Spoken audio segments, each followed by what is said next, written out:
इस्लाम एक जिंदा मजहब है। इस्लाम था, इस्लाम है और इस्लाम, इसमें किसी को शक नहीं है। कुरान पाक में भी रब ताला ने फरमाया, युरीदून लियुत्फिउ नूर अल्लाहि बिअफ़वाहिहिम, लोग अपने मुंह के फूंक से अल्लाह का चिराग बुझाना चाहते हैं। व यअबल्लाहु इल्ला अन युतिम्मा नूरह, और अल्लाह तबारक व तआला इस चीज को होने नहीं देगा, वो अपने नूर को मुकम्मल करके रहेगा। दूसरी आयत में रब ताला फरमाता है, वल्लाहु मुतिम्मु नूरिही वलौ करिहल काफिरून, अल्लाह ताला अपने इस नूर को, नूर किसको कहा गया है? इस्लाम भी नूर है, कुरान भी नूर है और हुजूर की ज़ात भी नूर है। और इस नूर को रब तबारक व तआला सुबह क़यामत तक कायम रखेगा। वलौ करिहल काफिरून, काफिरों को अगरचे ये बात अच्छी ना लगती हो, किसी को अच्छी लगे ना लगे, लेकिन रब ताला इसको जिंदा रखेगा। पूरी हिस्ट्री अगर आप उठाकर देखें तो इस्लाम पर कभी ऐसा वक्त नहीं आया कि पूरे सफ़े हस्ती से इस्लाम खत्म हो गया हो, पूरा का पूरा मिट गया हो और उसके बाद फिर दोबारा इसको जिंदा किया गया हो। ऐसा कभी नहीं हुआ।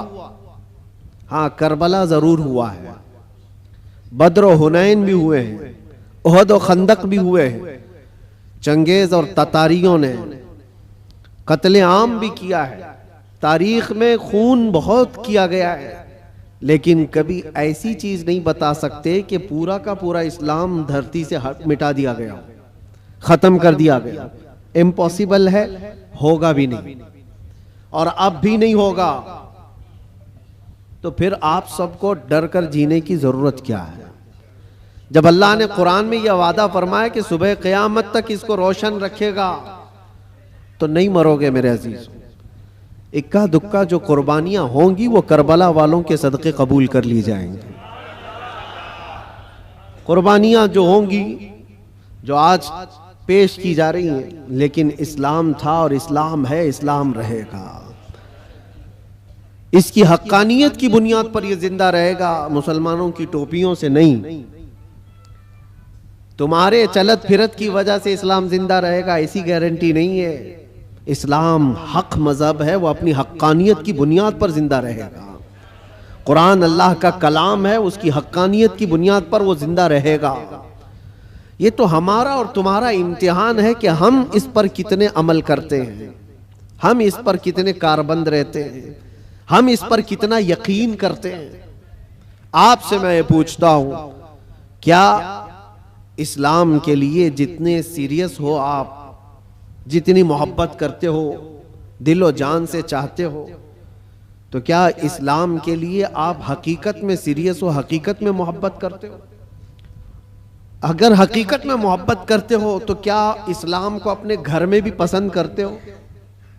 आप तो बोलेंगे कि हाँ, इस्लाम को मैं घर में पसंद करता हूं। अपनी जात पे इस्लाम को पसंद करते हो? सबसे बड़ी बात है, ये जिम्मेदारी की बात है कि जिस चीज से आप मोहब्बत करते हो वो चीज आपके घर में होना चाहिए। तो आप एक नजर जाकर देखें कि मेरे घर में इस्लाम नजर आता है या नहीं। मेरी औरत पर, मेरी बच्चियों पर, मेरी बहनों पर इस्लाम दिखता है कि नहीं दिखता? ये तुम्हारी जिम्मेदारी है। सड़कों पर इस्लाम जिंदाबाद के नारे लगाना और घरों से इस्लाम को दूर करना, ये नाइंसाफी है। या हम इस्लाम के साथ नाइंसाफी कर रहे हैं। अगर आपको इस्लाम पसंद है तो अपने घर में भी पसंद हो, अपने चेहरे पर भी पसंद हो, अपने लिबास में भी पसंद हो। लेकिन जो दुगली पॉलिसी आप उसको अमल कर रहे हो कि जुबान से इस्लाम के पसंद होने का नारा लगाते हो और जब अमल के मैदान में आए तो किसी और के अमल पर चल पड़ते हो। एक बात याद रखना ऐ नौजवानों, बहुत सारी आज ऐसी हरकतें मैं देखता हूं, ट्रेंड बनता जाता है। किसी सेलिब्रिटी को देखना और उसके फैन हो जाना, दुनियावी एतबार से, इस्लामी एतबार से नहीं। और नौजवानों ने नक्शे सब बदल डाले, कपड़े भी फाड़ कर पहनने लग गए, कानों में बालियां भी डाल ली, नथ आनी बाकी है और चूड़ियां पहनना भी बाकी है। लेकिन तकरीबन जो कोई पर्दे सीमी में तुम्हें दिखाएगा, यानी टेलीविजन पर कोई बहुत ज्यादा मुजरे करके दिखाएगा, वो तुम्हारा आइडियल बन जाता है, उसकी हरकतों पर अमल करने लग जाते हो। मैं फलां एक्टर का फैन हूं, कोई लड़की कहती है फलां एक्ट्रेस की फैन है, और सब कुछ वही चाहिए, कपड़े भी वही, किरदार भी वही, नाक नक्शा भी वही, सारी चीजें। एक बात याद रखना, जिसके अखलाक पर तुम अमल करके दुनिया में फैशनेबल कहलाना चाह रहे हो, वो तुम्हें कभी देखने नहीं आता, कभी नहीं देखने आता। तुम चाहे यहां से चीखते रहो, चिल्लाते रहो, मैं तुम्हारा फैन हूं, उसको पता भी चलता है नहीं पता क्या मालूम। खामखा किसी के पीछे भागे भागे फिर रहे हो, वो कभी नहीं देखता कि मेरी तरह कपड़ा पहन रहा है, मेरी तरह चेहरा बना रहा है, मेरी तरह बाल का स्टाइल रखता है, कभी नहीं देखता। लेकिन एक बात याद रखो, ताजदार मदीना रसूल करीम सल्लल्लाहु अलैहि वसल्लम के अखलाक पर जो अमल करता है, कसम खुदा की दुनिया के किसी भी कोने में रहो, आमिना के लाल तुम्हें मुलाहिजा फरमा रहे, रसूल पाक सल्लल्लाहु ताला अलैहि वसल्लम तुम्हें देख रहे हैं। और ये बात इतनी प्यारी है, जिसको दिखाने के लिए तुम्हें करना चाहिए वो देख नहीं रहा दुनिया वाला, लेकिन रसूल मुख्तार सल्लल्लाहु ताला अलैहि वसल्लम की अगर एक सुन्नत पर कोई अमल करता है तो वो आका अपनी कब्र से देखकर मुस्कुराते हैं। तुम्हारे आमाल उनके पास हर जुमेरात पेश किए जाते हैं, हर जुमेरात को उम्मत के आमाल हुजूर के पास पेश किए जाते हैं।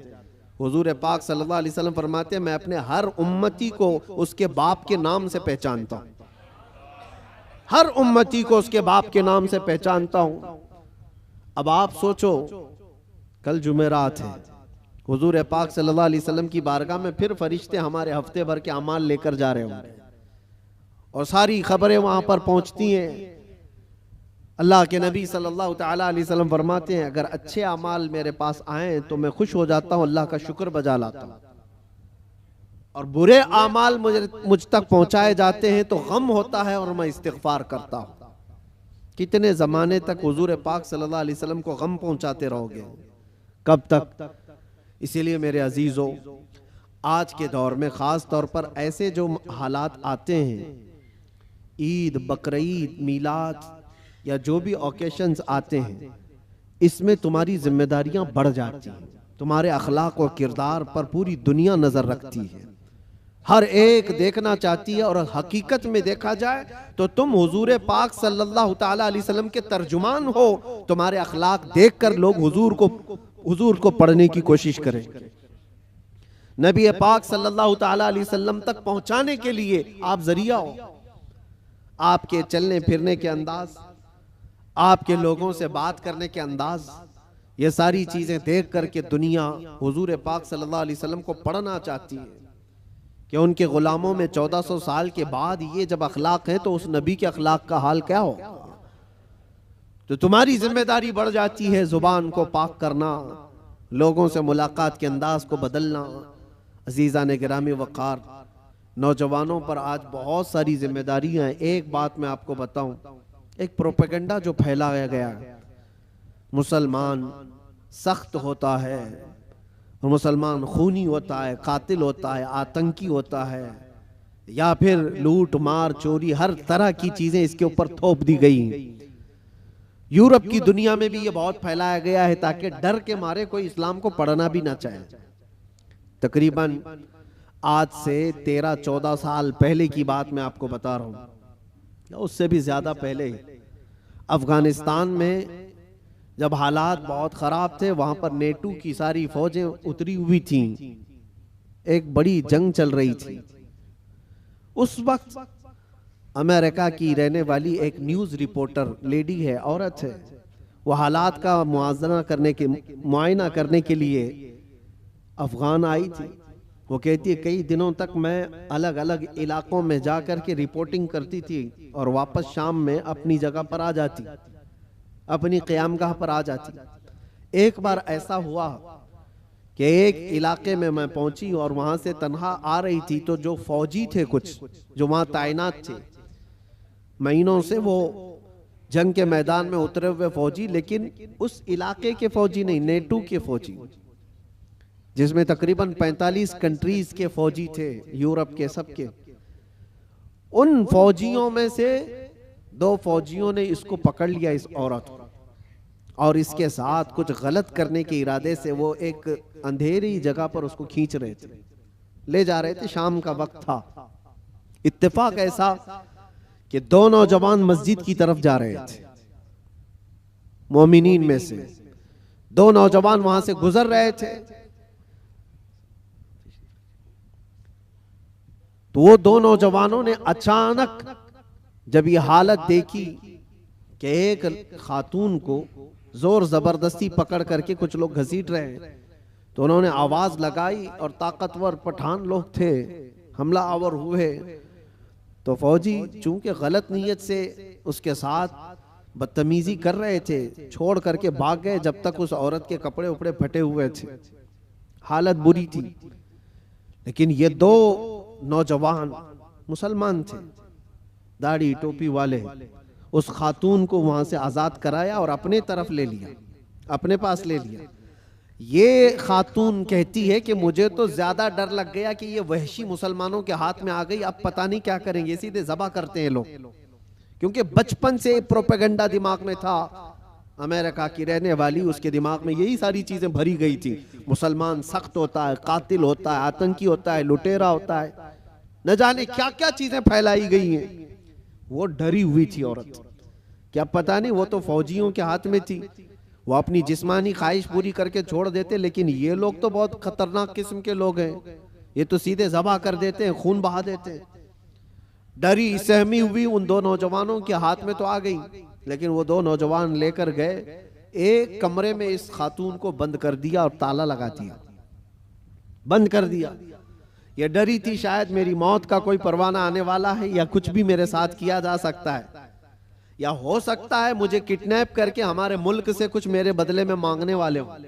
तरह तरह के ख्यालात आ रहे थे। वो न्यूज रिपोर्टर है, कहती रात हुई तो अचानक दरवाजा खुला, और पूरा दरवाजा नहीं खुला, बाहर ही से कोई बड़ी थाल जिसमें खाना पानी सब कुछ था, अंदर उन्होंने ढकेल दिया और कपड़ों का एक जोड़ा भी अंदर पहुंचा दिया, और फिर दरवाजा बंद कर लिया। मुझे जो जरूरत थी वो खाने पीने की थी, कपड़े बदलने की थी, कपड़े फटे हुए थे, मैंने कपड़े भी तब्दील कर लिए, खाना पानी भी हो गया। दूसरे दिन भी बराबर वक्त पर दरवाजा थोड़ा सा खुलता और खाना आ जाता, फिर बंद हो जाता, जो जरूरत की चीज थी। लेकिन कोई जवान अंदर नहीं आ रहा है, कोई जवान अंदर नहीं आता, दरवाजा बाहर से बंद होता है। शाम हो गई, 2 दिन वहां पर उसने गुजारे।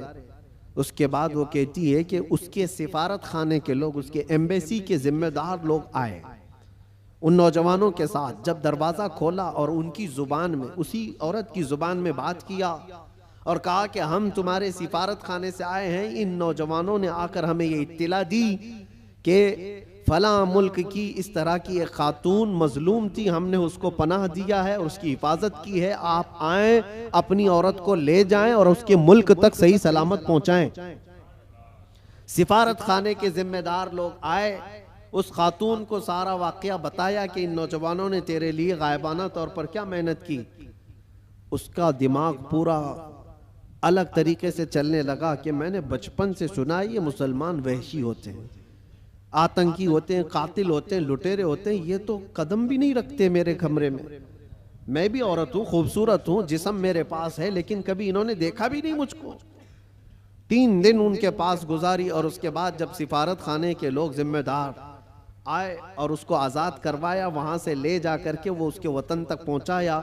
वहाँ जाने के बाद उस खातून ने जो रिपोर्ट तैयार की, पूरी अपने सफ़र की रुदात लिखी, सारा सफ़र लिखा और इस हादसे को भी लिखा, और फिर ऐलान किया जो मुझे पढ़ते हैं, जो मुझे सुनते हैं, वो गवाह हो जाएं कि मैं इस्लाम को कबूल करती हूँ। इससे बेहतर मेरी इज्जत की हिफाजत मुझे कहीं और नजर नहीं आती। इसलिए कि औरतों की असल हिफाजत और उनकी इज्जतों की देखभाल अल्लाह करीम ने जो फरमाया और उसके नबी रसूल करीम सल्लल्लाहु अलैहि वसल्लम ने जो फरमाया, वो आज भी ईमान वालों के अंदर मौजूद है।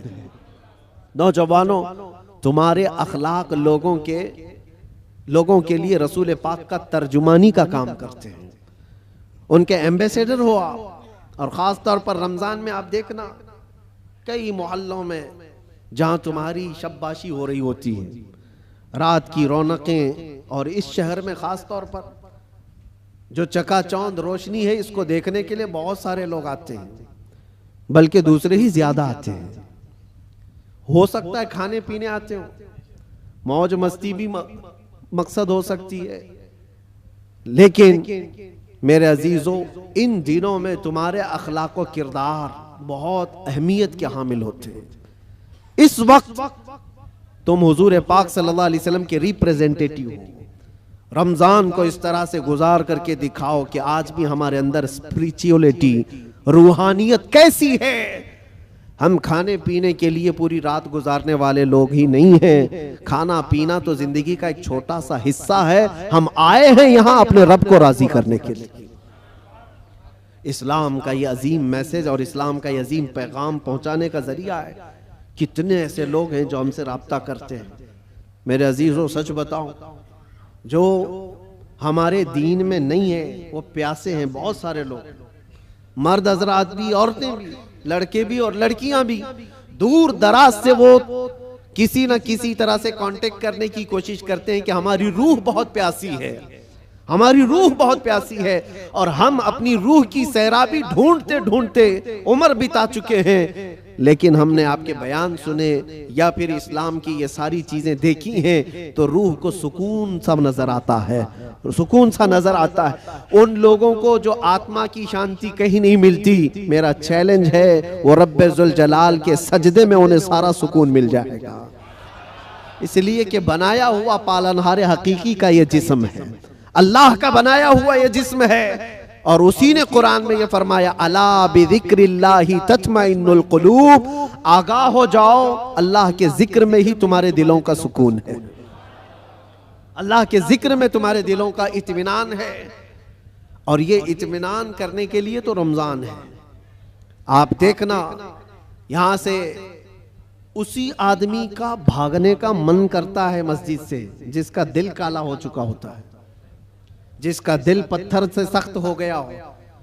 वो गिन रहा होता है, घड़ी की सुइयां देख रहा होता है कि कब उठूं यहां से भागूं। लेकिन जिसका दिल अल्लाह से लग गया है वो तो जोहर के बाद असर का इंतजार कर रहा होता है। क्योंकि हदीस पाक में हुजूर सल्लल्लाहु अलैहि वसल्लम ने ये फरमाया है कि 7 लोग ऐसे हैं जिनको कयामत के दिन भी अल्लाह अपने अर्श का साया अता फरमाएगा।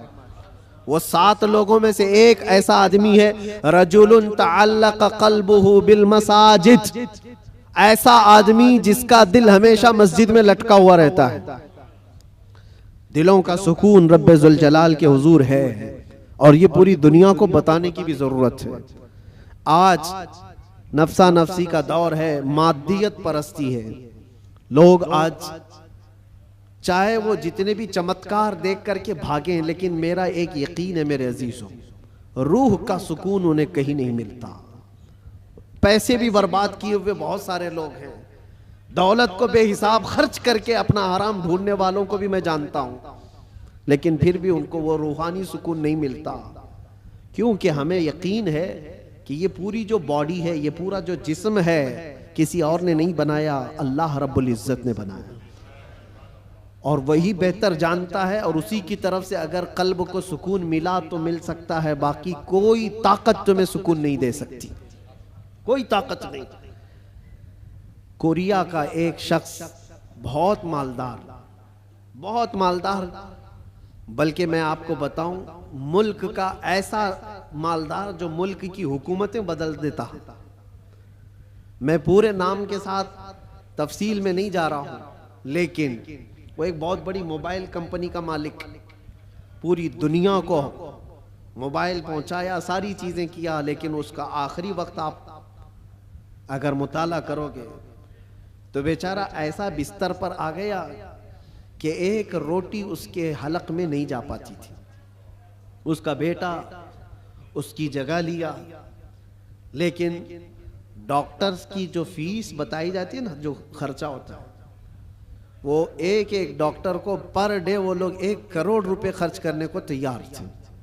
कि कोई इसको बिस्तर से उठाए बिठाए, माल की कोई कमी नहीं, समंदर जैसा उनके पास पैसा, उनका हिसाब ना हो, बेहिसाब, लेकिन एक शख्स को बिस्तर से उठाने के लिए वो सारी दौलत खर्चा करने को तैयार है। लेकिन कोई डॉक्टर 4 साल तक उस बंदे को उठा नहीं सका। वो कोमा की हालत में रहा। जिस हालत में रहा, 4 साल के बाद करोड़ों की फीस लेकर डॉक्टरों ने हाथ उठा दिया और कहा यह हमारे बस का काम नहीं है, खत्म हो चुका है। यहां याद रखो ऐ नौजवानों, दुनिया में कोई ताकत न तुम्हें खड़ा कर सकती है न बिठा सकती है। कुरान में रब ताला फरमाता है वइन यमसस्कल्लाहु बिदुर्रिन फला काशिफ लहू इल्ला हू वइन यमसस्क बिखैरिन फला राद्द लिफज़लिही युसीबु बिही मन यशाउ मिन इबादिही। यह आयत अक्सर हम जेल में भी पढ़ा करते थे। अल्लाह ताला कुरान में फरमाता है अगर अल्लाह रब्बुल इज्जत किसी को कोई मुसीबत दे दे, पूरी दुनिया मिलकर के वो मुसीबत हटा नहीं सकती, और अल्लाह किसी को नवाज दे तो पूरी दुनिया मिलकर के भी उस नवाजिश को रोक नहीं सकती, नहीं रोक सकती। और ये सारा इत्मीनान क़ल्ब उसी बारगाह में मौजूद है, उसी रब्बुल आलमीन की बारगाह में मौजूद है। आज तुम्हें वापस बुलाने के लिए ये मस्जिदें पुकार रही हैं, ख़ास तौर पर रमज़ान में माहौल वैसी बन जाता है। अल्लाह ताला बंदों से इतना प्यार करता है। देखें तुम्हारी सहूलत के लिए चांद दिखते ही शैतानों को कैद कर लिया गया कि कोई ना आए इन बंदों को बहकाने के लिए। सिर्फ शयातीन का ही नहीं, शयातीन का ही नहीं, हदीस पाक में मिलता है जो सरकश जिन्नात हैं उनको भी कैद किया जाता है। वो भी जबरदस्ती किसी पर चढ़ाई करके जो परेशान करते हैं, हिंदुस्तान में ज्यादा करते हैं लगता है, क्योंकि ये जो आसेब आते हैं, क्योंकि बाबा यहाँ ज्यादा है तो जिन्नात भी यहाँ ज्यादा है, क्योंकि हर गली में किसी बाबा की दुकान है।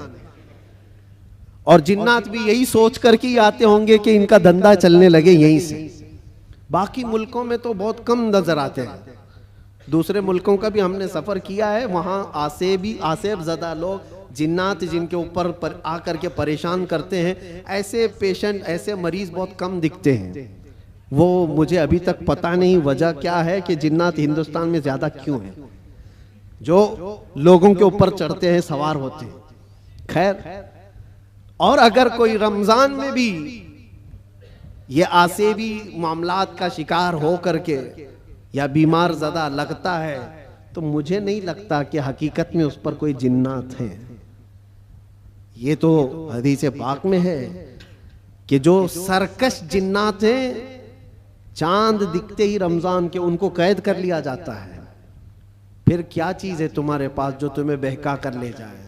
शयातीन नहीं है, जिन्नात नहीं है, माहौल रब ताला ने साजगार करके दिया है तुम्हें। तुम रातें इसके क़याम करो, इसके दिन में रोजे रखो, और फिर इतना ही नहीं बल्कि ड्यूटी लगा दी गई हो कि रोजा रखना है, नमाज पढ़ना है, उस पर अजर का इतना बड़ा वादा किया गया, इतना बड़ा वादा किया गया। हदीस पाक में मिलता है मन कामा फी रमज़ान ईमानन व एहतिसाबन गुफ़िर लहू मा तक़द्दम मिन ज़ंबि औ कमा क़ाल रसूलुल्लाह सल्लल्लाहु अलैहि वसल्लम। जिसने रमजान की रात को क़याम किया ईमान के साथ, पीछे जो कुछ भी किया था सब अल्लाह माफ फरमाएगा, जो कुछ भी किया हो सब माफ कर दिया जाएगा। इसमें यह नहीं कहा गया है कि छोटा बड़ा अलग अलग, बल्कि जो कुछ भी उससे हुआ है अब तक अल्लाह माफ फरमाएगा। इतने बड़े अजर का वादा है। रमजान तुम्हें पाक करने के लिए आया, रमजानुल मुबारक तुम्हें रब ताला के करीब करने के लिए आया।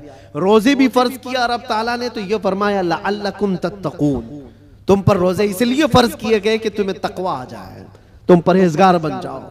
तो रब तबारक व ताला का ये हुक्म है। हम तो माइल ब करम है, कोई साइल ही नहीं।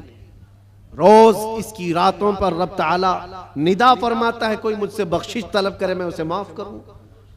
लेकिन लोग कहां पर हैं? बहुत सारे हालात ऐसे बिगड़े हुए हैं कि तुम्हारी रातें बख्शिश तलब करने की थी, तुम कैरम बोर्ड पे बैठे हुए हो, रात भर बकरे लड़ा रहे हो, मुर्गे लड़ा रहे हो, चेस खेल रहे हो, क्रिकेट के फुटबॉल के ग्राउंड सजाए जाते हैं। ये रमजान इसके लिए आता है। अफसोस है, मैं तो कहता हूं उन लोगों पर तुफ है, लानत है। रमजान को भी इंटरटेनमेंट का जरिया बना दिया। लोग तो हमारे बुजुर्गों में पहले ये होता था, बुजुर्गों की का मतलब औलिया कामिलीन की बात नहीं कर रहा हूं, घर के बड़ों का भी हाल था। अब तक बहुत सारे घरों में रमजान के आते ही टीवी पर पूरा पर्दा डाल देते थे, चादर उड़ा देते थे, बहुत सारी चीजें। रमजान आ गया है, घर की सफाई हो जाती थी। रमजान आ गया है, कोई ऐसी चीजें ना रखी जाए घर के अंदर, बहुत सारे एहतमाम होता था। और तुम्हें पता है इसके एहतराम पर अल्लाह तबारक व तआला जन्नत अता फरमाता है। रोजा नहीं रखने वाले भी दिन में किसी के सामने खाते पीते नहीं थे, एहतराम की वजह से। रोजेदार को कोई हाथ नहीं लगाता था, मारता नहीं था। ये बुजुर्गों की तालीमात होती थी कि ना हाथ नहीं लगाना, मारना नहीं, रोजादार है। ये सारा एहतराम कहां चला गया? उसकी वजह यह है मेरे अजीजों कि तुम अगर इस रमजान को भी बेएहतरामी में गुजारोगे तो ये रमजान कल क़यामत के दिन तुम्हारे खिलाफ मुकद्दमा करेगा अल्लाह की बारगाह में कि अल्लाह मैं इसके घर गया था मगर इसने मेरी तौहीन की है, मेरी इसने बेहुरमती की है। और हुजूर पाक सल्लल्लाहु अलैहि वसल्लम फरमाते हैं क़यामत के दिन जिसके खिलाफ रमजान खड़ा हो गया उसको दोज़ख में जाना जरूरी हो जाएगा। रमजान अगर किसी के खिलाफ खड़ा हो गया तो अपने खिलाफ रमजान को खड़े होने ना दो, अपनी हिमायत में खड़े होने दो।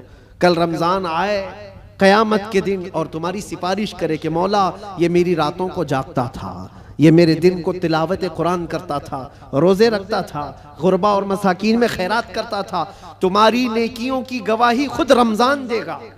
और हुजूर ने यह भी फरमाया कि जिसके हक में कुरान और रमजान सिफारिश कर दे उसका जन्नत में जाना वाजिब है। अजीजा ने गिरामी वक़ार, बस मैं खुलासा कलाम सिर्फ इतना अर्ज करना चाहूंगा कि दीन जो तुम तक पहुंचा है इस चीज पर आज खास तवज्जो के साथ मैं अर्ज करना चाहता हूं। ये बड़ी मशक्कतों के साथ तुम तक पहुंचा हुआ है। ये नहीं कि फूलों की सेज पर सज कर तुम्हारे घर में आ गया। बहुत मशक्कतें उठाई गई हैं इसके पीछे। दीन तुम्हारे घरों तक जो पहुंचा है, ये अजानें जो सलामत हैं, ये जो नमाजों की रूहानियत और ये जो नूरानियत बाकी है, इस पर बुजुर्गों की कुर्बानियां हैं, बहुत सारी कुर्बानियां हैं। इस दीन के इस असल चेहरे को बाकी रखना आज हर जवान की जिम्मेदारी है। तुम क्या समझते हो यहाँ माइक पर बैठे हुए मौलाना साहब इनकी जिम्मेदारी है इस्लाम की तबलीग करना? बल्कि हर मुसलमान पर यह जिम्मेदारी है वो अपने अखलाक और किरदार से इस्लाम का रिप्रेजेंटेटिव है। तुम्हारी जिम्मेदारी है इसको सही सलामत बचा रखना अपने घरों में। दूसरे क्या क्या कर रहे हैं इसकी तरफ अभी छोड़ दो, कीड़े वैसे ही मर जाएंगे। मौसम पर कीड़े आते हैं, होता है ना। कोई एक मौसम आता है बारिश से पहले, बहुत कीड़े दिखते हैं, कोई इलाज ही नहीं होता। क्या किया जाए, क्या किया जाए? उनका इलाज इतना ही होता है मौसम जाए तो खत्म ही होते हैं।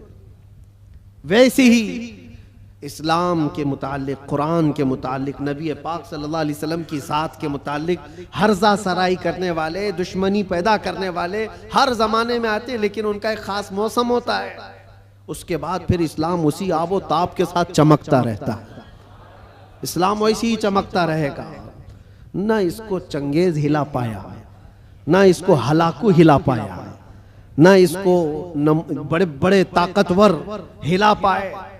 50 लाख लोगों का जिसने कत्ल किया, चंगेज वगैरह जो तारीख आप देखें, 50 लाख से ज्यादा लोगों का कत्ल जिन्होंने किया, यही सोच करके किया था ना इस धरती से पूरा मिटा दिया जाए, सफ़ह हस्ती से खत्म कर दिया जाए। हैरत की बात है जिस फौज ने बगदाद पर हमला किया था वही फौज दायरे इस्लाम में दाखिल हुई थी। जिसको इकबाल ने कहा था हरम को मिल गए पासबां सनम खाने से, हरम को मिल गए पासबां सनम खाने से। रब तबारक व तआला उन्हीं के दरमियान ईमान की हिदायत अता फरमा दी। ये होता रहेगा, ये इस्लाम का लहलहाता हुआ पौधा सलामत रहेगा। और लोग जिस तरह के आज हालात जो इन्वायरमेंट क्रिएट किया गया है, इससे तुम्हारा इम्तिहान है, तुम घबरा करके अब तुम क्या चाहते हो।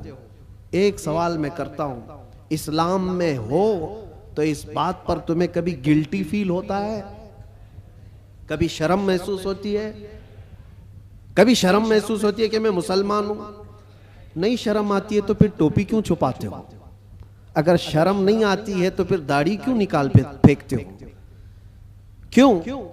अगर तुम्हें इस्लाम पर कायम रहने में फख्र महसूस होता है तो खुल करके इस्लाम पर अमल करो, खुल करके। इस्लाम किसी जराइम पेशा लोगों का अड्डा नहीं है, पूरी दुनिया को अच्छे अखलाक सिखाने वाला एक मुकम्मल दीन है। पूरी दुनिया को अखलाक सिखाने वाला यह दीन है। तो मुझे शक क्यों है इस बात पर? बहुत सारे लोग अभी आए काएं करते हुए न्यूट्रल बनते हैं। मैं देख रहा हूं जब कभी कोई सवाल आ जाए तो कुछ दानिश्वर बन करके बैठते हैं और फिर एक न्यूट्रल बातें, एक सेक्युलर बातें करते हुए वो ये महसूस कराने की कोशिश करते हैं कि हम ये नहीं समझते, इस्लाम में ये चीज़ नहीं है, वो चीज़ नहीं है, ये बुजुर्ग इस्लाम में नहीं, वो बुजुर्ग इस्लाम में नहीं। सिर्फ इसलिए वो कर रहे हैं कि दूसरों को कुछ खुश करें। उन बेवकूफ़ों को मैं बताना चाहता हूं जो कुर्सियों पर बैठकर डिबेट करते हैं और सेकुलर बनने की कोशिश करते हैं। याद रखो, तुम अपनी नाक काट करके भी नीचे रखोगे तो वो कभी राजी नहीं होने वाले, कभी राजी नहीं होंगे। 10 लाख साल भी तुम पुकार करके उनकी जूतियां चाटते रहो, राजी नहीं होंगे। राजी करना है तो अल्लाह और उसके रसूल को राजी करो। हम जिसके लिए दुनिया में आए हैं, हम जिसके लिए दुनिया में आए हैं, हमें अल्लाह तबारक व तआला ने हुक्म क्या फरमाया? वमा उमिरू इल्ला लियअबुदुल्लाह मुखलिसीन लहुद्दीन। लोगों को यह हुक्म नहीं दिया गया मगर सिर्फ इतना कि इबादत करें तो सिर्फ अल्लाह की रजा के लिए, लोगों को दिखाने के लिए नहीं। वो कभी दुनिया राजी नहीं होगी यार, एक बात याद रखिए, कभी राजी नहीं होगी। तुम चाहे जिस तरह के भी बन जाओ, दुनिया तुमसे राजी नहीं होगी। हम बचपन में एक चीज पढ़ते थे, एक शोहर और बीवी गधा लेकर जा रहे थे। शोहर अपनी बीवी को बिठाया गधे पर और लेकर चल रहा था। बेचारा लेडीज फर्स्ट वाले फार्मूले पर अमल कर रहा था कि पहले औरतों को होना चाहिए, लेकिन मोहल्ला छोड़ने वाला थोड़ी ना है। कट्टे पे बैठे हुए सब कमेंट पास करने लगे, जोरू का गुलाम जा रहा है, बीवी का गुलाम जा रहा है। एक हकीकत चीज है। और ये सुन करके उसको बहुत बुरा लगा और उसकी औरत को उतार दिया, तू उतर जा, मैं बैठूंगा। वो बैठ गया, औरत उसका रस्सी पकड़ करके चलने लगी। आगे गया था, दूसरे मोहल्ले वालों ने पुकार कर कहा, जालिम आदमी औरत को चला रहा है, खुद बैठा हुआ है। उसके बाद उसने कहा कि रहने दो, दोनों बैठ जाते हैं। दोनों बैठ गए तो तीसरा एक मोहल्ला आया और कहा, कितने जालिम है, एक सवारी है, दो बैठे हुए हैं। वो बेचारा गधा झुका जा रहा है, उस पर रहम नहीं करते लोग। कहा कि दोनों उतर जाते, खाली लेके चलते। चौथे मोहल्ले वालों ने कहा, पागल लोग हैं, सवारी है फिर भी चल के जा रहे हैं। करे तो क्या करे आदमी, एक बैठे तो लोगों को तकलीफ, दो बैठे तो लोगों को तकलीफ, ना बैठो तो तकलीफ। ये कोई एक लतीफा नहीं, दुनिया का मिजाज यही है। तुम टोपी पहनो तो तकलीफ, दाढ़ी रखो तो तकलीफ, सब निकाल कर नंगे फिरो तो भी तकलीफ।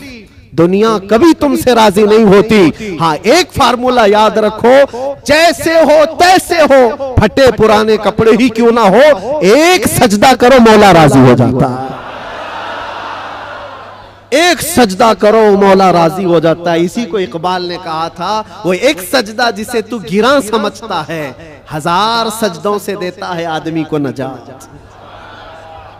जगह जगह झुकने से तो बेहतर है, लोगों को राजी करने से तो बेहतर है कि मौला को राजी करो।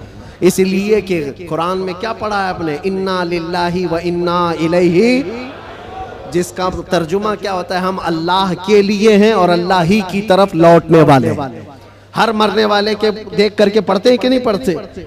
इसका मतलब क्या है, हम अल्लाह ही के लिए हैं और अल्लाह ही की तरफ लौटने वाले। कुरान में कितनी जगह अल्लाह ने फरमाया, व इलैहि तुरजऊन व इलैहि नुशूर, तुम उसी की तरफ फेरे जाओगे, उसी की तरफ जमा किए जाओगे। जब तुम्हारा अकीदा ये है कि जाना एक ही जगह है, तो ऐरे गैरे नत्थु खेरे को मनाने की क्या जरूरत? जिसकी बारगाह में सारा फैसला होना है उसी को राजी करते हैं, और वो राजी बहुत जल्दी होता है। दुनिया जल्दी राजी नहीं होती। इनके साथ क्या क्या नहीं करते हैं। हमने देखा है बेचारे 40-40 साल पार्टी में थे, उसके बाद फिर निकाल कर उनको फेंक दिया गया और उनको पता नहीं कौन सी मंडली में बिठा दिया गया। ये दुनिया है, तुम्हारी खिदमतों को नहीं देखती। एक दिन अगर तुमसे कोई बुराई हुई तो पिछले 40 सालों पर पानी डाल दिया जाता है। और वो रहमान है, वो रहमान है जिसकी एक मिसाल मैं आपको बताऊं। मसनवी शरीफ में मौलाना रोम फरमाते हैं, जन्नतुल बकी में एक 80 साल का बूढ़ा रो रहा था। कौन था ये? बांसुरी बजाता था, लोगों को अपनी सुरीली आवाज से बजा बजा करके धुन में मस्त करता था। इस पर लोग उसको पैसे देते थे। जिंदगी पूरी गुजरी इसी में, ये बजाने में। और जब बांसुरी बजाता था तो बेहतरीन लय थी उसके पास, बेहतरीन तर्ज थी और उस पर लोग वाह वाह करते थे, पैसे देते थे। लेकिन कब तक बजाएगा? जब बूढ़ा हुआ तो सांस फूलने लगी, अब वो लय टूट जाती थी, भद्दी लगने लगी। लोग तो सुनते भी नहीं थे, उल्टी सीधी बातें करते थे कि बूढ़ा हो गया, अभी ये बजाता है, इससे तो होता भी नहीं है। लेकिन बेचारे के पास उसके अलावा कोई फन था भी नहीं। करता तो क्या करता, उसकी कमाई का एक ही जरिया था ये बांसुरी बजाना, और इसको बजा करके लोगों को खुश करता था। लेकिन जब उसने देखा कि अब दुनिया एक फूटी कोड़ी भी देने को तैयार नहीं, फाके पे फाके आ गए, मरने की हालत आ गई, 80 साल की उम्र है। ये जमाना हजरत उमर फारूक का है। उस वक्त ये बूढ़ा जन्नतुल बकी कब्रिस्तान मदीने तैयबा का आया और उस बांसुरी को अपने घुटने से तोड़ डाला, तोड़ दिया और कहा फेंक दिया। कहा ऐ खालिके कायनात, तूने मुझे पैदा किया, लेकिन अगर मेरे हिस्से में रिस्क नहीं है तो मुझे मौत दे, मैं कब्रिस्तान में खड़ा हूं, मैं अब किसी और पर बोझ ना बनूं, मैं यहीं मरूं और यहीं सो जाऊं, मुझे माफ कर दे मौला। वो रोता रहा। जब हालात का मारा हुआ आदमी मौला की बारगाह में रोता है ना तो उसका दिल भर आता है। हालात का मारा हुआ जब रोता है तो उसके रोने की आवाजें आसमानों को चीर देती। तुम्हें अंदाजा नहीं, यूं ही रोने वाला अलग है, लेकिन हालात से मारा हुआ, दिल का टूटा हुआ जब रोता है तो उसकी आवाजें सातवें आसमान के ऊपर जाती हैं। रोया, बेइंतहा रोया और गिर करके वहीं सो गया। न खाना है न पानी है, कई दिनों का भूखा है। अल्लाह अकबर। ये ज़माना है हज़रत उमर फारूक रदी अल्लाह ताला अन्हु मस्जिद नबवी शरीफ में है और वो पढ़ते पढ़ते हज़रत उमर को ऊँग आई और जैसे ही उनको ऊँग आई ख्वाब में रसूल पाक तशरीफ लाए। फरमाया उमर जल्दी उठो, अपने घर से खाना पानी लो और जन्नतुल बकी में अल्लाह का एक मेहमान खड़ा है, उसे खिलाओ। हज़रत उमर गए, कुछ नहीं देखा, कौन है क्या है पता नहीं है, कौन है मालूम नहीं। हुक्म हुआ, घर गया, घर गए और तोशादान लिया, जो खाने पीने की चीजें मैसर थी सब लेकर के फौरन जन्नतुल बकी आए। देखा कि कौन है यहाँ पर, इतनी रात गए, कौन बंदा होगा। तलाश करते करते दरमियान में पहुंचे तो एक बूढ़े को वहां पर गश खाए हुए पड़ा हुआ देखा, उसको उठाया। जैसे ही उठाया वो कांपने लगा। वक्त का बारौब खलीफा सामने खड़ा है, वो कैसर और किसरा जिससे कांपते हैं वो उमर फारूक खड़े हैं। बूढ़ा सोचने लगा कहीं कोड़े ना पड़ जाए, मेरी सजा का कोई वक्त तो नहीं आ गया है। उमर इब्न खत्ताब सामने खड़े हैं, कपकपी तारी थी। पूछा अमीरुल मोमिनीन क्या बात है? कहा मुझे तो नहीं पता क्या बात है, लेकिन मुझे खाना देकर भेजा गया तुझे खिलाने के लिए, तुझे खिलाने के लिए। उठ, कई दिन से तू भूखा है, कई दिन से तू प्यासा है। वो रोने लगा और उसके बाद तोशादान लिया और फिर पूछा किसने भेजा आपको खाना देकर, कौन कहा है? कहा कौन कह सकता है, हम गरीबों का आका, हम बेसहारों का सहारा, वो यतीमों का मावा व मलजा, हाँ जिसको हर उम्मती के दर्द का एहसास है, वो ख्वाब में तशरीफ लाए। अल्लाह के हुक्म से हुजूर पाक ने मुझे फरमाया है कि जा अपने घर से खाना ले जा और अल्लाह का एक मेहमान कब्रिस्तान में खड़ा है, उसे खिला आ। इतनी बात सुननी थी, वो चीख मार करके गिरा और कहने लगा 80 साल तक मैं नाफरमानी करता रहा, 80 साल तक बांसुरी बजाता रहा, दूर भागता रहा, आज एक दिन क्या उस रहमान को मैंने पुकारा, वो 80 साल की सारी चीजों को छोड़ दिया और मेरे पेट भरने के लिए वक्त के खलीफा को भेज दिया। उस रहमान का, उस अरहमुर राहिमीन का ये मजहर है मेरे अजीजों। आप क्या समझते हैं दुनिया को मनाते रह जाओ? नहीं मानती, ये झूठी है, मक्कार है, अय्यार है, दगाबाज है। शहद दिखाए जहर पिलाए, कातिल डाइन शोहर कुछ, इस मुर्दार पे क्या ललचाए, दुनिया देखी भाली है। सुना जंगल रात अंधेरी छाई बदली काली है, सोने वालों जागते रहियो चोरों की रखवाली है। आंख से काजल साफ चुरा ले या वो चोर बला के हैं, तेरी गठरी ताकी है और तूने नींद निकाली है, वो तो निहायत सस्ता सौदा बेच रहे हैं जन्नत का, हम मुफलिस क्या मोल चुकाएं, अपना हाथ ही खाली है। अजीजाने गिरामी वक़ार, मैं सिर्फ इतनी बात कहना चाहता हूँ कि तुम्हारे पास जो दीन का खजाना है, जो इस्लाम पहुंचा है, और ख़ास तौर पर सुन्नियों को मैं बार बार ये कहता हूँ कि तुम्हारे पास दुनिया की इतनी बड़ी दौलत है, इतनी बड़ी दौलत है जिसको आप कंपेयर नहीं कर सकते किसी और चीज़ से। उस दौलत का नाम है इश्क़ रसूल पाक। सुन्नियों के सीनों में ये मौजूद है। वो अपने नबी पाक सल्लल्लाहु अलैहि वसल्लम का नाम आता है तो अंगूठे चूम करके आंखों से लगा लेते हैं बगैर किसी को बताए। नबी के नाम पर आज पूरी दुनिया भी, आपको पता है, नामों से रिसालत का कोई मसला आए और इस पर कोई आवाज उठे और कोई बेकाबू हो सकता है तो दुनिया को मालूम है वो सुन्नियों की जमात ही बेकाबू होती है। क्यों? इनको पता है, पूरी दुनिया जानती है कि अपने नबी पाक सल्लल्लाहु अलैहि वसल्लम के लिए जो जज्बा रखते हैं दिल के अंदर, वो ऐसा जज्बा है, जान है वो। हमारा जज्बा क्या है? जान है वो, और जान है तो, हाँ जान है हमारे लिए। और फिर हमारा मानना तो ये है, वो जो न थे तो, और वो जो न हो तो, हमारी जिंदगी में हुजूर ना हो तो कुछ नहीं। हमारी पूरी हयात, हमारी पूरी लाइफ, ये जो खजाना तुम्हारे पास है ये बहुत कीमती है, बहुत कीमती है। इसी को आला हजरत ने कहा है, आंख से काजल साफ चुरा लेंगे। आंख से काजल चुराया जाता है क्या? ये जो लगा हुआ शीशी का काजल है नहीं, ये इस्तिआरा है। शेर में कहा गया, मोमिनो तुम्हारे पास जो आंख का काजल है वो इश्क रसूल है, तुम्हारी आंखों का वो नूर है। और बहुत सारे भेड़िए घूम रहे हैं उसी काजल को चुराने के लिए। तुम्हारे दिलों से वो निकाल लें, तुम्हारी आंखों से वो निकाल लें। और बेचारे कितने तो बहक गए, चोरी हो गए और चोरों के हाथ में गिर गए और दिलों के अंदर से हुब्बे मुस्तफा निकलती चली गई। तो उन चोरों के हाथ न लग जाओ, तुम अपने इश्क रसूल की हिफाजत करो। इस पे कोई कंप्रोमाइज, हुजूर पाक की इज्जत, हुजूर पाक की मोहब्बत जो तुम्हारे पास एक बहुत बड़ा खजाना है, इस पर कोई कंप्रोमाइज करोगे? नहीं करो। ये सहाबा का मसलक है, सहाबा का मजहब है। मक्का मुकर्रमा में एक सहाबी को सूली पर लटका करके कुफ्फार और मुशरिकीन ये कह रहे थे, उनके नाखूनों को पकड़ से खींच रहे थे, उनकी नाक काट रहे थे, कान काट रहे थे, होंठ काट रहे थे और आंखों में गरम सलाइयां फेर रहे थे। और फिर कह रहे थे कि देखो तुम्हारी जगह मोहम्मद होते तो कितना अच्छा होता। तुम आराम कर रहे होते, उनके नाम पर तुम कटे जा रहे हो, मरे जा रहे हो। सब कट चुका था, तब जोश में वो सहाबी बोलने लगे, खबरदार मेरे जिस्म के अभी 1000 टुकड़े हो जाएं मैं बर्दाश्त करूंगा, उस नबी पाक के तलवे में कांटा भी चुभे ये मुझे गवारा। ये दौलत जिसकी हिफाजत ये सहाबा का मसलक है, ये सहाबा का मजहब है, जिसके तुम अमीन हो, जिसके तुम अमानतदार हो। आज पूरी दुनिया वो चीज खींचना चाहती है। हालात जो कुछ भी हो, जब भी हुजूर पाक की मोहब्बत की बात आए, सारी चीजें एक तरफ, मेरे नबी की जात एक तरफ। और फिर मैं उसी पर आकर गुफ्तगू खत्म करता हूं। मेरे अजीजों, मनाना है तो अल्लाह और उसके रसूल को मनाओ। दुनिया कभी तुमसे न मानेगी, ये कभी नहीं मानी थी।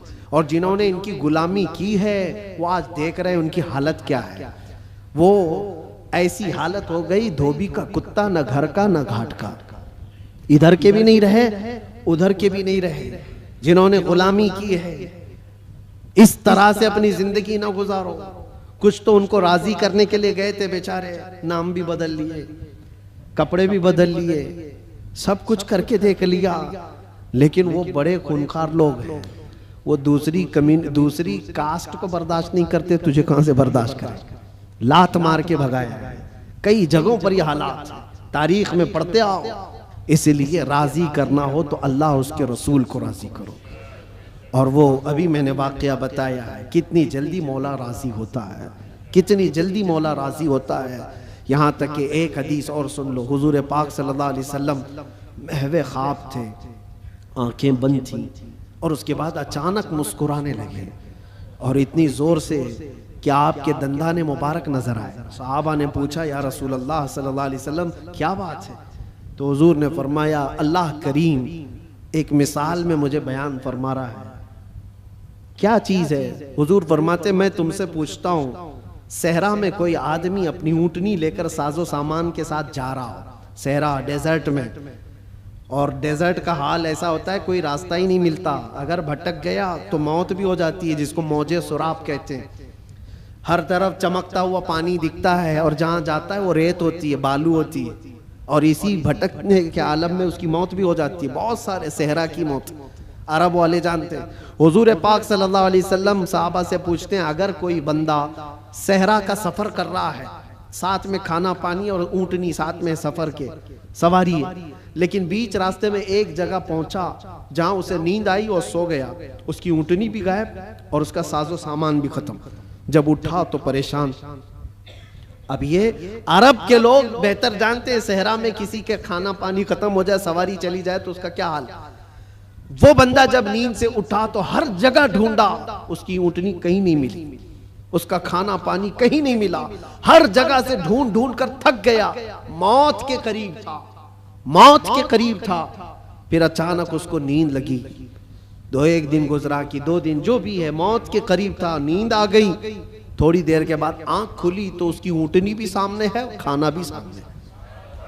अब सुनो, ये मिसाल है। हुजूर पाक सल्लल्लाहु अलैहि वसल्लम फरमाते हैं साहबा से, ऐ मेरे साहबा बताओ, उस सहरा में चलने वाले मुसाफिर को कितनी खुशी होगी, अपना खोया हुआ ऊँट मिल जाए, अपना खोया हुआ खाना मिल जाए, उसकी जान में जान आए, कितनी खुशी होगी। साहबा कहते हैं, या रसूल अल्लाह, उसकी जिंदगी की सबसे बड़ी खुशी है वो कि मौत के मुंह में जा चुका था, लेकिन वापस उसका खोया हुआ ऊँट भी मिला, खाना भी मिला, उसकी खुशी को तो कोई नहीं पहुंच सकता। हुजूर पाक सल्लल्लाहु अलैहि वसल्लम फरमाते हैं, बिला तशबीह व बिला तमसील, ये मिसाल के लिए हुजूर ने फरमाया, ऐ मेरे सहाबा, जब एक बंदा भटक जाता है, गुनाहों में लग जाता है, और फिर जिस दिन वो तौबा करके वापस आता है, उस मुसाफिर को जितनी खुशी नहीं हुई, मौला को उससे ज्यादा खुशी होती है। मेरा भटका हुआ बंदा मेरे पास वापस आ गया है, मेरा भटका हुआ बंदा मेरे पास वापस आ गया। रब तबारक व तआला खुशी का इजहार फरमाता है। इसलिए नौजवानों, रब तबारक व तआला की रहमत तो तुम्हें थामने के लिए हमा वक्त है, हमा वक्त तैयार है, लेकिन आप इससे दौड़े दौड़े भाग करके इन रातों को अगर कैरम में, मुर्गे लड़ाने में, बकरे लड़ाने में और दुनिया भर के एंटरटेन में गुजारते हो, तो ये कितनी बड़ी बदनसीबी है। उस रब तबारक व तआला के हुजूर हाजिर होकर के अपनी बख्शिश तलब करो। बस इसी के साथ मैं खात्मा करता हूं अपनी गुफ्तगू का। और एक बात, इस्लाम और दीन जो तुम्हारे घरों में, इसकी हिफाजत तुम्हारे कंधों पर है।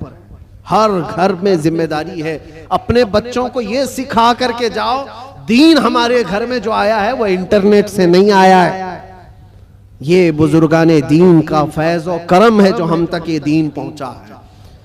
उनके तौर तरीकों को जिंदा रखो। ये जो हमारी मस्जिदों में गाहे बगाहे ये प्रोग्राम है, रात के रमजानुल मुबारक की ता कराते हैं, शब मिलाद, जो भी है, ये दीन का चेहरा बाकी रखने की कोशिश की गई है, इसको जिंदा रखना हमेशा। इसलिए कि इंटरनेट पर भी बहुत सारे चोर आए हुए हैं, नए नए चीजें ला करके तुम्हारे ईमान को लेना चाहते हैं, आंख से काजल साफ चुरा लेंगे। और ऐसे बहुत आए, हदीस नंबर ये, हदीस नंबर ये, हदीस नंबर ये, आयत नंबर ये, आयत नंबर ये, आयत नंबर ये। साहब ने नौजवान को ऐसा लगता है क्या रेफरेंस देता है, कितना दिमाग है इसका। उससे ज्यादा दिमाग तो वो मेडिकल स्टोर पे खड़ा हुआ बंदा है जिसको हर दवाई पता है कहाँ रहती है, चिट्ठी देखा सीधे जाके लाके देती, उसका काम है, वो उसमें माहिर है। इस तरह से अगर किसी को सिर्फ और सिर्फ ये देख रहे हो कि सिर्फ रेफरेंस देता है, नंबर बोलता है, तो इसका मतलब ये नहीं है कि वो पूरे दीन का रिप्रेजेंटेटिव है। जरूरी नहीं, तुम तक जो दीन पहुंचा है, मैं यार ये देखना कि अगर गौसो ख्वाजा की मोहब्बत सलामत है, अगर सहाबा व ताबईन की मोहब्बत सलामत है, तो ये दीन का सही रास्ता है। इसलिए कि रब तबारक व तआला ने भी यही फरमाया है, दुआ यही करो उस रास्ते पर अल्लाह हमें चला जिस पर चलने वालों पर तूने इनाम नाजिल फरमाया। इनाम किस पर नाजिल हुआ है? सिद्दीक अकबर पर हुआ है, फारूक आजम पर हुआ है, उस्मान गनी पर हुआ है, हैदर कर्रार पर हुआ है, हसनैन के रास्ते पर चलने वाले पर इनाम नाजिल हुआ है। वो सहाबा ताबईन औलिया कामिलीन के रास्ते पर चलने वालों पर इनाम नाजिल हुआ है। उसी रास्ते का नाम गौस का रास्ता है, उसी रास्ते का नाम गरीब नवाज का रास्ता है, उसी रास्ते का नाम मसलके आला हजरत है। इससे इधर उधर आए बाएं ना करना। अल्लाह सलामत रखे दीन पाक को और इश्क रसूल को अपने घर में महफूज रखना है तो इस रास्ते की हिफाजत करो, इस रास्ते की हिफाजत करो, इस चेहरे की हिफाजत करो। अल्लाह करीम कहने सुनने से ज्यादा हमें अमल की तौफीक अता फरमाए। जिंदगी ये नहीं किसी की किसी के लिए, जिंदगी है नबी की, ना समझ मरते हैं जिंदगी के लिए, जीना मरना है सब कुछ। लब्बैक या रसूल अल्लाह, लब्बैक या रसूल अल्लाह, लब्बैक या रसूल अल्लाह।